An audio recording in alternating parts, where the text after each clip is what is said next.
Que bom estarmos juntos mais uma vez. Espero que esteja tudo bem com você. Numa manhã de janeiro de 1981, o fotógrafo mexicano Carlos Dias foi até um estacionamento de um parque próximo à Cidade do México. Seu objetivo era tirar algumas fotos a serviço da revista em que trabalhava. Para isso, combinou de chegar bastante cedo ao local para se encontrar com um jornalista e fotografar o nascer do sol. No entanto, o tal jornalista não apareceu. Carlos Dias continuou esperando, mas sem tanta paciência. Enquanto aguardava, arrumou seus equipamentos e se preparou para o momento das fotos. Porém, um estranho evento chamou a atenção do homem. O vale que estava abaixo da elevação onde ficava o estacionamento parecia fumegar e emitia uma intensa luz amarela. Carlos acreditou estar diante de um incêndio florestal, mas se convenceu do contrário quando olhou melhor. A fonte luminosa, na realidade, era um grande disco que emitia uma luz amarelada e estava levitando a alguns metros do seu carro. Pensando rapidamente, Dias aproveitou a oportunidade para tirar fotos com a sua câmera. De dentro do carro, conseguiu algumas fotografias. Pouco depois, o carro começou a tremer. Carlos então saiu do veículo para conseguir fotos não borradas. Ele então tirou mais 2 fotos antes do estranho objeto decolar verticalmente para o infinito azul acima. O fotógrafo ficou em estado de choque após passar por essa experiência que o marcaria, claro, por toda a vida. Por conta das fotos supostamente tiradas no momento, Carlos ganhou certa notoriedade no mundo da ufologia. Alguns pesquisadores de OVNIs tornaram-se extremamente interessados pelo assunto. Entre eles, o escritor alemão Michael Hesselmann e o pesquisador de abdução John Mack. Ambos concluíram que a história de Dias era verdadeira, mesmo com a pouquíssima quantidade e qualidade das provas. Hesselmann chegou a comentar o seguinte: o caso Carlos Dias é contato humano alienígena documentado mais importante que ocorreu em nosso tempo. Nos dias seguintes ao avistamento, Carlos pensou muito sobre o acontecido. Além disso, retornou várias vezes ao parque para talvez fotografar o OVNI por mais vezes. No entanto, suas visitas foram infrutíferas e o fotógrafo pensou que jamais veria algo tão extraordinário novamente. Até que, em 23 de março, a sua paciência obteve recompensa. Enquanto caminhava em meio à vegetação do parque, Carlos avistou um brilho laranja através da neblina e da chuva que cobriam o local no dia. Dias chegou a umas dezenas de metros do disco que estava pairando acima e o viu emitir a luz. De acordo com as fotos e descrições do fotógrafo, o OVNI era abobadado e possuía um anel liso no centro. O veículo estranho era coberto por vários hemisférios com cerca de 1 metro de diâmetro cada. Carlos pensou estar desapercebido, mas sentiu alguém agarrar o seu ombro por trás. O que aconteceu nos momentos posteriores, sua mente havia apagado. O fotógrafo só se lembrava de acordar no mesmo lugar, quando já era noite e o disco já havia desaparecido. Apesar da neblina e chuva que preenchiam o parque durante todo o dia, Carlos se encontrava seco. Estranhando o ocorrido, Dias retornou para o seu carro. À sua frente, havia um outro veículo ocupado por uma pessoa. O passageiro, semelhante a uma mulher loira, saiu do carro e aproximou-se de Carlos. A estranha disse que, caso o fotógrafo quisesse entender mais sobre o que estava acontecendo, deveria retornar no dia seguinte. E assim aconteceu. Carlos então voltou no dia seguinte para o mesmo lugar e encontrou a mesma mulher loira, ou seja lá o que fosse, assentada na grama do parque. A estranha confirmou que havia tocado no ombro do fotógrafo e que muita coisa havia acontecido durante o tempo em que ele ficou desacordado. No entanto, as memórias desses acontecimentos voltariam aos poucos para que Carlos tivesse a capacidade de compreender bem aqueles eventos. Nos próximos meses, as lembranças voltaram gradativamente à mente de Dias. O fotógrafo lembrou-se de tentar tocar uma nave que estava pairando sobre a sua cabeça. Quando tentou tocar o objeto, sua mão passou pela luz amarela e Carlos se viu completamente envolvido pelo brilho. Em seguida, ele estava dentro de uma caverna gigante onde pairava um OVNI em uma plataforma. O local era recheado de estalagmites. Algumas delas eram esculpidas em formas semelhantes a antigas esculturas maias. Havia pessoas no interior da caverna e algumas delas acenavam para Dias, que devolvia os cumprimentos. A criatura que se assemelhava a uma mulher loira guiou o fotógrafo até uma caverna menor. Ali existiam 7 esferas brilhantes em forma de ovo que se assemelhavam a cápsulas. Carlos foi convidado a entrar numa delas. Ainda que um pouco apreensivo, o homem adentrou o estranho objeto. Assim que entrou, viu-se cercado novamente pela floresta. Carlos podia ver e sentir a vegetação, mas não conseguia tocar em nada. Apesar de perceber a temperatura e umidade do lugar e de caminhar por ali, entendeu que não estava fisicamente lá. Em seguida, a guia disse que essas cápsulas em forma de esfera eram um sistema de armazenamento de informação. Por isso, alguns dados haviam passado para Dias. Pouco depois, Carlos foi devolvido inconsciente ao parque. Por isso, não estava molhado quando acordou, pois havia passado o dia com sua guia e não numa floresta chuvosa. O ufólogo afirma que esse foi o primeiro de diversos contatos que teve com seres extraterrestres. Desde então, Dias teve diversas experiências dentro das cápsulas esféricas. Por conta desse contato, Dias se tornou sensível à interconexão dos seres vivos e do meio ambiente. Com isso, entendeu ainda mais a grande necessidade de preservar a natureza, que frequentemente é deixada de lado pela humanidade. O jornalista e ufólogo Jamie Masson, que tem investigado as aparições de OVNIs no México desde o início da Grande Maré de 1991, corrobora o relato de Carlos.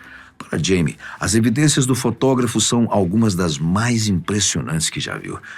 Mawson entregou as imagens a Jim DeLetoso, um especialista em imagens do Village Labs em Tucson, no Arizona. Jim teria confirmado que as fotografias eram genuínas. Após obter esse certificado do especialista, Mawson visitou Carlos em sua casa na cidade de Tepoztlán, no estado de Morelos, no México. Na oportunidade, o jornalista encontrou vários outros relatos de testemunhas que também teriam encontrado o OVNI em formato de um disco com uma luz amarela. A credibilidade exponencial do caso chamou a atenção de outros pesquisadores de OVNIs mais distantes. Um deles é Michael Hesselmann, escritor alemão. Hesselmann entrevistou Dias em 94 e se convenceu de que o relato do mexicano é autêntico. O escritor disse o seguinte: ele não só entra em contato com essas criaturas por meio de reuniões em naves, mas afirma encontrar essas criaturas na vida real, uma vez que algumas delas vivem entre nós. De acordo com Carlos, os alienígenas não querem revelar sua origem e nem que estão presentes entre os seres humanos. Dias afirma que já obteve a confirmação vinda dos extraterrestres de que a Terra é visitada há milhares de anos. Os seres teriam se interessado fortemente na evolução humana, uma vez que foi consideravelmente mais rápida do que a deles. Os visitantes querem entender por que isso aconteceu. Outro que se mostrou extremamente interessado pelo caso de Carlos foi o professor John Mack, já falecido. Mack foi professor de psiquiatria da Harvard Medical School e pesquisava a psicologia por trás dos relatos de abduções alienígenas. De acordo com Mack, a história de Dias foi uma das mais convincentes dentre as pesquisadas. Em seu livro Passaporte para o Cosmos, o pesquisador afirmou o seguinte: de todas as pessoas com quem trabalhei, foi Carlos Dias quem parece ter desenvolvido a compreensão mais profunda da rede interconectada da natureza. A experiência de Dias com seres sencientes é tão poderosa que parece que ele literalmente se tornou o que descreve. A experiência notada representa um despertar, um processo comum entre aquelas que dizem ter presenciado ou participado de alguma abdução.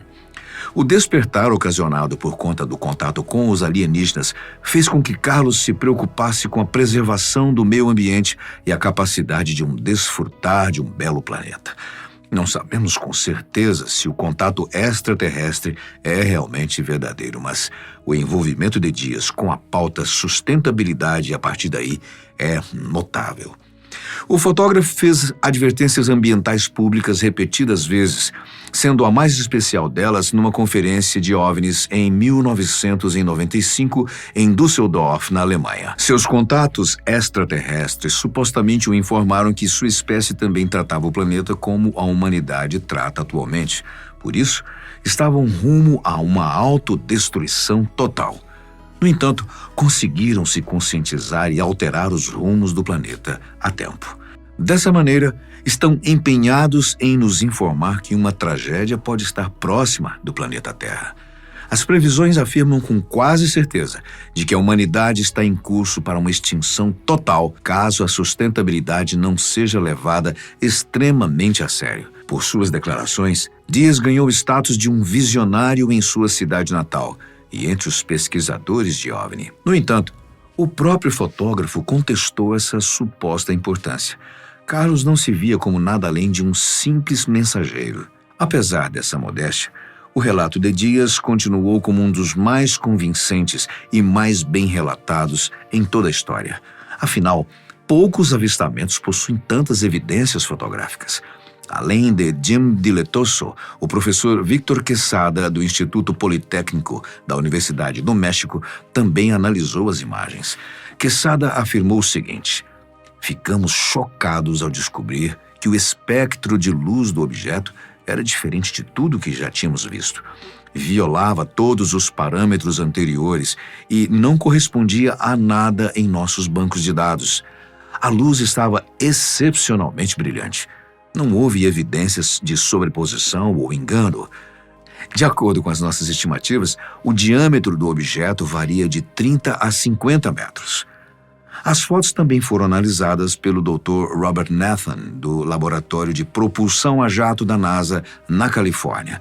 O doutor, apesar de não acreditar em OVNIs, disse que não conseguiu encontrar fortes evidências de que as imagens fossem uma farsa. Para todos os analistas, a imagem mais impressionante é a que retrata o disco a uma distância maior. Nela, o estranho objeto é visto através de um para-brisa de um carro. A luz do disco é refletida tanto no capô do veículo quanto numa cerca de metal na lateral da estrada. Essas características são muito difíceis de falsificar e tornam os detalhes da imagem bastante convincentes. Diante de tanta credibilidade, o ufologista mexicano Jaime Maussan entregou uma câmera a Carlos para que filmasse o OVNI no próximo encontro. Semanas depois, Dias acordou às 5 da manhã, pegou o instrumento. Minutos depois, o disco apareceu sobre a sua casa e o fotógrafo aproveitou a oportunidade para filmar. Maussan se impressionou com as imagens, mas pediu que Carlos filmasse a uma distância menor da próxima vez. E assim o fotógrafo fez. Dessa vez, o disco voador pairou diretamente sobre ele, sem se mover. Numa terceira tentativa de filmagem, as imagens são ainda mais impressionantes. Dias, com a câmera num tripé, caminha até a borda do campo onde estava e acena com uma lanterna. Pouco depois, a nave alienígena aparece e envia raios de luz para o fotógrafo. O objeto não identificado permanece estacionário por 30 segundos antes de piscar suas luzes. As imagens são consideradas pelos ufólogos algumas das melhores já feitas. No entanto, a presença de Jaime Maussan no caminhar do caso não traz muita credibilidade para Carlos Dias. No ano passado, o jornalista Maussan apresentou ao Congresso mexicano os restos mortais de 2 supostos alienígenas. A demonstração dos espécimes aconteceu durante uma audiência sobre os fenômenos anômalos não identificados e obteve grande repercussão na internet. No entanto, Maussan já esteve envolvido em várias fraudes envolvendo a temática extraterrestre. De acordo com as autoridades forenses peruanas, mais uma vez Maussan estaria mentindo. Os restos dos corpos alienígenas não passavam de bonecos fabricados com ossos de animais, cola, papel e metal. As peças foram encontradas no Peru numa embarcação que tinha o México como destino. O jornalista e ufólogo afirmou que foram submetidas a análises por pesquisadores da Universidade Nacional Autônoma do México. A conclusão da suposta análise indicou que 30% do material genético da criatura era desconhecido. As alegações diziam que os seres vinham ou de um outro planeta ou de um centro alienígena. No entanto, o arqueólogo forense Flávio Estrada confirmou a fraude. São bonecos montados com ossos de animais deste planeta, com colas sintéticas modernas. Ou seja, não foram montados na época pré-hispânica. Não são extraterrestres. Os pesquisadores também analisaram supostas mãos de 3 dedos apresentadas na mesma ocasião. A conclusão foi de que foram montadas muito pobremente a partir de ossos humanos. Em 2015, Malsam disse ter encontrado múmias extraterrestres na linha de Nazca, mas análises mostraram que se tratavam de corpos de crianças humanas. Num outro episódio, ocorrido em 2017, o ufólogo apresentou outros supostos corpos alienígenas para o Congresso. Na época, análises indicaram que se tratavam apenas de bonecas revestidas com uma mistura de papel e cola sintética para simular a presença de pele. Portanto, por conta do histórico fraudulento de Jaime Maussan, o caso de Carlos Dias também perde bastante credibilidade. Além disso, toda a narrativa do fotógrafo parece bastante fantasiosa e, de certa forma, ficcional. Parece seguir uma espécie de roteiro bolado por um cineasta, uma coisa do tipo.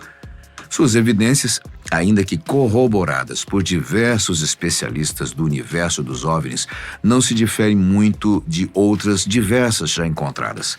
As imagens não são nítidas, muito menos claras e concisas. Além disso, as fotos são poucas e os vídeos não muito longos. Ainda assim, foram suficiente para a produção de diversas entrevistas e até de um documentário. Portanto, é muito difícil inferir que o discurso de Carlos Dias é realmente verdadeiro. Ainda há várias brechas para serem preenchidas antes de confirmarmos que alienígenas foram finalmente encontrados e que estão entre nós. Depoimentos como os do fotógrafo estão por toda parte e, mesmo assim, nenhuma aparição alienígena ou abdução extraterrestre foi definitivamente confirmada. Mesmo assim, a mensagem de Dias sobre o cuidado com o planeta e a sustentabilidade é muito importante. Tragédias ambientais têm se tornado cada vez mais comuns e, como nosso planeta conta com o número de pessoas mais elevado da história, muitos são impactados pelos desastres. Caso a humanidade não encontre meios de utilizar melhor os recursos presentes do nosso planeta, podemos chegar a uma crise ambiental completa muito em breve. Como estamos longe de alcançarmos o nível tecnológico capaz de colonizar outros planetas, a Terra é o único lar que temos. O ideal seria não precisarmos de alertas vindos de alienígenas para entender que precisamos cuidar da nossa própria casa. Os danos econômicos causados pelas alterações climáticas são 6 vezes piores do que se estimava anteriormente. A conclusão é de um estudo do National Bureau of Economic Research, publicado em maio deste ano. O trabalho, que ainda precisa ser revisado por pares, chegou a esse número após estimar que cada aumento de 1 grau centígrado na temperatura do planeta leva a uma queda de 12% no PIB global. O mundo já aqueceu 1,1 grau centígrado desde a segunda metade do século XIX, antes do salto das emissões de combustíveis fósseis em decorrência da industrialização. Em relatório do ano passado, o painel intergovernamental de mudanças climáticas da ONU alertou haver mais de 50% de chance da temperatura global ultrapassar o limite de 1,5 graus centígrado até 2040. Muitos cientistas estendem a previsão para 3 graus centígrados até o final do século. Esse cenário mais crítico, segundo o estudo, causaria declínios abruptos na produção, no capital e no consumo que excedem os 50% até 2100. Ou seja, o mundo perderia metade da prosperidade capaz de gerar até o final do século. Portanto, está mais do que na hora de nos mobilizarmos a favor da preservação da Terra, independentemente de qualquer alerta alienígena. E você? O que achou do caso? Carlos Dias é confiável? Por enquanto, resta-nos esperar por atualizações do caso. Nós ficamos por aqui, agradecendo o seu contato e aguardando uma próxima oportunidade. Obrigado pela companhia.